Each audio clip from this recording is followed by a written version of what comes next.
A man who was reported missing was found safe and sound a few hours later in his own home. WABI-TV5 reports that a news anchor for Fox ABC Bangor in Maine was reported missing on a Tuesday afternoon after having not been seen since the night before. 29-year-old Blake Lipton allegedly hadn't come into work that Tuesday, but his vehicle was in the parking lot of the ABC Fox News office.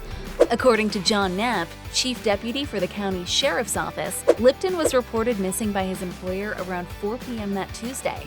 Police then found Lipton at his home around 7 p.m. that evening. Kathy Painter Lipton, Blake's mother, posted on Facebook that her son was going to the hospital to be checked over after being found, but no further details were provided. Knapp said the case is closed and the fairly uneventful situation was likely a misunderstanding. Now that is great investigative work. I take it they tried to call his phone, and sounds like they may have even called his mom, but actually going to his house and knocking on the door, nah, that's too complicated.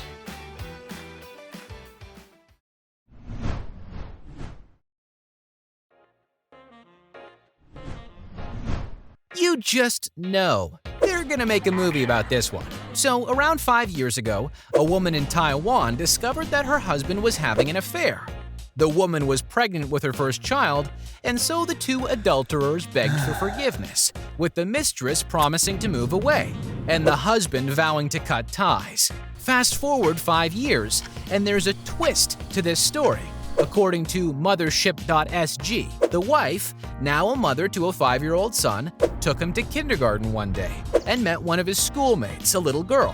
But the mother couldn't help but see a resemblance between the little girl and her husband. It was then discovered that the family resemblance was not a coincidence. This whole story was shared by the woman anonymously in an online forum. The little girl's mother turned out to be her husband's mistress, who was still living in the same city. Wanting to get to the bottom of this, the wife went to confront her husband, but she found him evasive and he kept dodging the topic. Oh, I wonder why. And in yet another twist, the wife revealed that she was 6 months pregnant with another child. She's since moved out to live with her own parents until her second child is born. She also revealed that her husband showed up and even asked her parents for forgiveness. But she said she's not about to budge. She wrote, "Whether I forgive him, I shall wait and see." What about the mistress? You know, the woman who knowingly had an affair with a married man and soon-to-be father? Shouldn't we care about her feelings? Well?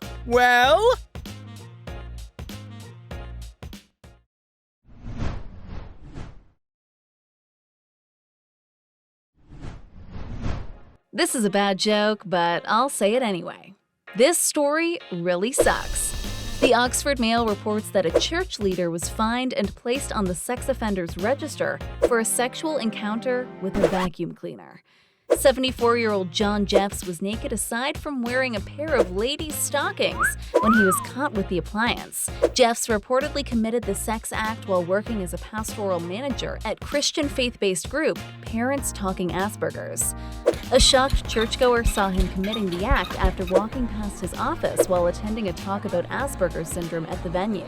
The court heard Jeffs, a retired priest, was standing between two dark chairs, thrusting into a Henry Hoover. He noticed the member of the public but carried on and later told police he did it because he felt naughty. Jeffs was found guilty of indecent exposure after a trial at Northampton Magistrates Court in the UK. Since he had an otherwise clean record, he was given an 18-month community order and was also ordered to pay court costs as well as compensation to the victim who witnessed the sex act.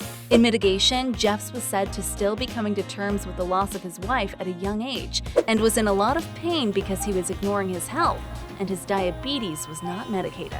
Okay, I understand the pain and mental anguish, but still, I'm not sure my first thought would be to turn to a vacuum cleaner.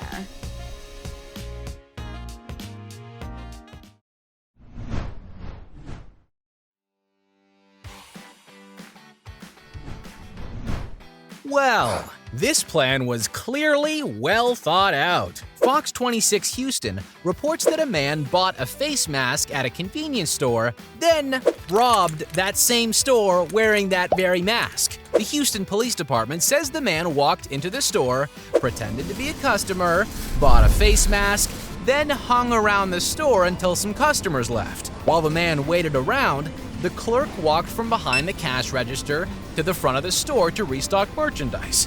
Security footage from the store showed the clerk walking back toward the cash register area.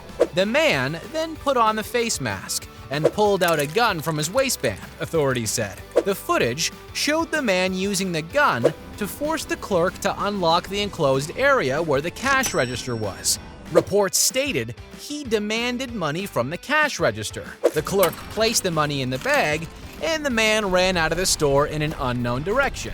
At last word, police were on the lookout for the man, described as a black male around 30 years old with black hair, around 5'10" to 6 feet tall, and 220 to 230 pounds. He was last seen wearing a white shirt, blue Nike shorts, and worn-out white slides. Because when you think about robbing a convenience store, you should just do it, right? Of course, they've got tons of surveillance footage of him since he hung around the store for so long. So it's just a matter of time before this becomes a story that he can tell his cellmate.